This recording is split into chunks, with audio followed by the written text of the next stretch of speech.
Okay, what Ralph and I are doing here is reading chapter 55 from the Arizona book, which is supposed to be the final chapter. And I thought maybe if you guys happen to listen to it, you can tell me if it sounds like a final chapter. And so I'm going to try to get through it without too much coughing. And I've got to learn how to use the mute button, which I have not done yet, but it's a good mic and I'm trying to work with it. So here we go. It started gradually, almost imperceptibly. It was almost like an insect noise, dry and light, like an audible tickle, and just as annoying. It was that very same evening after Jessie and Julia came home from their day in Joseph City. Julia was tucked up in her bed reading Paul Johnson's A History of the American People. The book was interesting enough to keep her reading long after the sun had gone down and her parents had gone to sleep across the hall. She began to think that there were mosquitoes in her room. There was a persistent, almost audible sound like a minuscule chorus. Distracting. She shut the book and laid it aside. She began doing that thing where you examine the air to see if anything is flying in your space. "Look inside," said the golden frog. The lamplight reflected off of him there.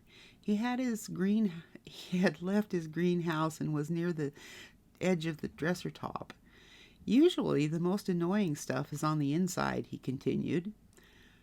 "I hear something, Frog. It's almost like mosquitoes. But there are too many voices. I don't see anything flying around in here. I think I'll go out and sit on the steps for a while," said Julia. "Maybe it will be quieter out there." Jessie and Beth wouldn't have minded at all, of course, but still she didn't want to wake them, so she slipped outside unnoted. Before she left the room, she put the golden frog in her jacket pocket, just like when she was tiny. It was a fine, dark, moonless night, rather chilly after being in the house all evening. The chickens noticed that she was outside and made a few sleepy chicken sounds.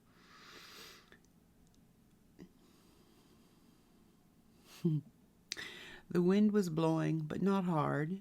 However, the wind was listening, as it often is.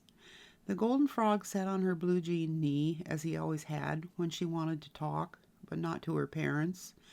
Together they listened to the little song that was annoying Julia. "Where there is a song, Emmy," he laughed, "there must be singers." "That's sensible, Frog. Somebody has to be making that noise. The truth of the matter is that your very body is a battleground.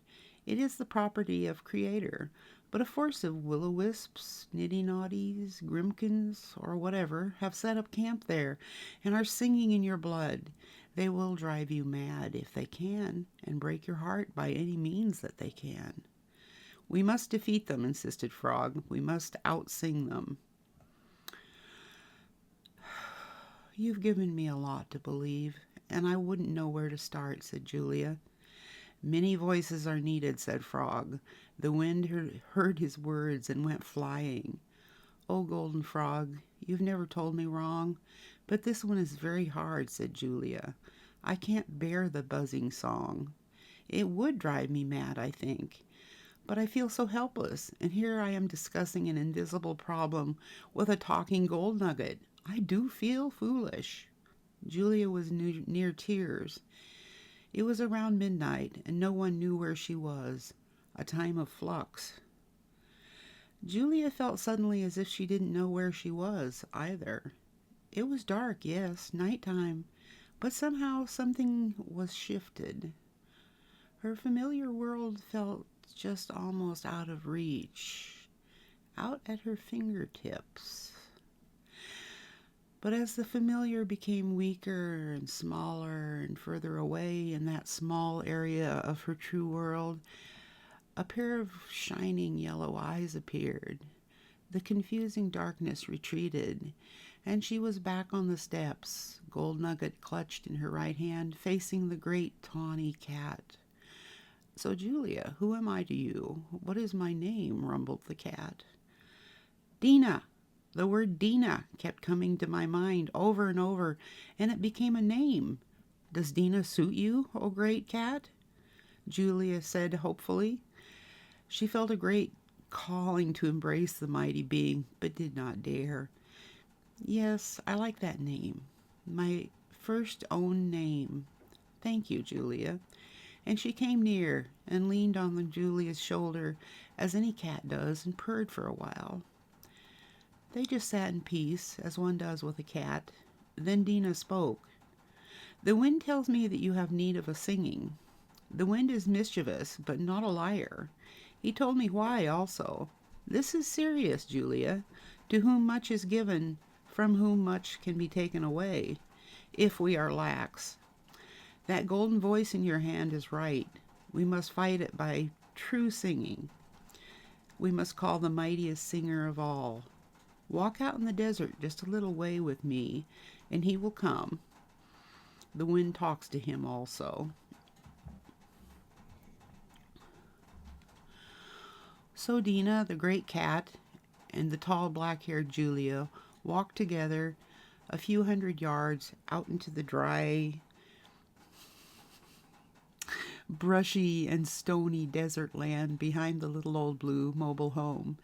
Julia was not afraid since she walked with Dina. When he came, Weller was the largest creature Julia had ever seen. Sometimes he seemed to be around 7 feet tall, and sometimes he seemed like he must be 10 feet tall. He was dark brown, then he seemed to become silvery. It was hard to be sure in the dim bit of ambient light out there. His voice made Isaac Hayes sound like a tenor. His voice was deep, plush, velvet. A voice to command, a voice for a singing, a voice to move hills and mountains. You'll not see them, but my people are here too, said Weller. Only one of us need be visible. We will all sing. And they did. Many voices in different tones of profound depth, with some also ripe and feminine. First soft on the breeze, the song echoed off the nearby stones and then rolled downhill toward the highway. It was not specific in its intention. It was a song of general restitution. It gave no definition to small evils. It rolled over their insignificance. The voices came together and became almost unbearable to Julia. Her golden frog was hot from the pressure of her hand. She did feel a battle within, which she had not expected. It was brief. Horror rose inside her body and then was gone.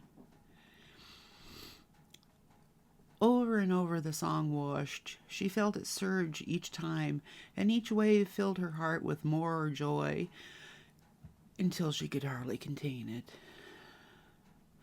It is enough, said Weller finally. That is how we make war. We overshadow evil, we outsing it. He laughed.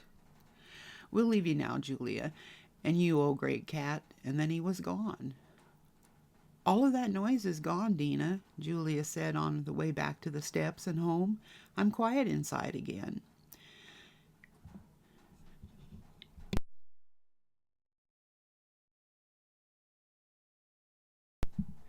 It is good, said Dina, well pleased. Dina left her there on the steps and padded away into the early morning, way before the sun up. Julia slipped inside and into her room to finally get into her nightie and go to sleep. She put the golden frog back into his house. When she turned away, he said, "Told Jammy, good night." And that is the end, as far as I know it so far. I'm sorry about the visuals.